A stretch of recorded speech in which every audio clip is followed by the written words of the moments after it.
Rana Daggubati true allrounder of Tollywood. నటిస్తాడు, నిర్మిస్తాడు, visual ఎఫెక్ట్స్లో ప్రవేశం ఉంది, కాస్టింగ్ కంపెనీ ఉంది, హోస్ట్ చేస్తాడు, డిస్ట్రిబ్యూట్ చేస్తాడు, బిజినెస్లో ఆరితేరిపోయాడు. వాట్ నాట్ అన్నిట్లో తన మార్కు చూపించారు రాణా దగ్గుపాటి. నటన కంటే ఎక్కువగా ఈ మధ్య బిజినెస్ వైపు అడుగులేస్తున్నారు రాణా. లీడర్ నుంచి నిన్నటి మొన్నటి వేటయాన్ వరకు ఎక్కడా ఇమేజ్ చట్రంలో ఇరుక్కోలేదు రాణా. నటనతో పాటు ప్రొడక్షన్లోనూ బిజీగానే ఉన్నారు. కేర్ ఆఫ్ కంచరపాలెం, 777 చార్లీ, 35 లాంటి సినిమాలను విడుదల చేసింది ఈ నటుడే. మరోవైపు రాణా నాయుడు లాంటి సిరీస్లు, number 1 Yaari, the Rana Daggubati show లాంటి టాక్ షోలతో డిజిటల్ గాను రఫ్ఫాడించారు రాణా.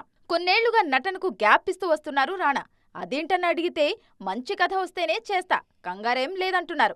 తాజాగా భార్య మిహికతో కలిసి ఫుడ్ స్టోరీస్ పేరుతో ఫుడ్ బిజినెస్లోకి అడుగుపెట్టారు రాణా. మొత్తానికి ఎక్కడ చూసినా అక్కడ తన హ్యాండ్ ఉండేలా ప్లాన్ చేస్తున్నారు ఈయన. అందుకే ఆయన్ని ట్రూ ఆల్రౌండర్ అనేది.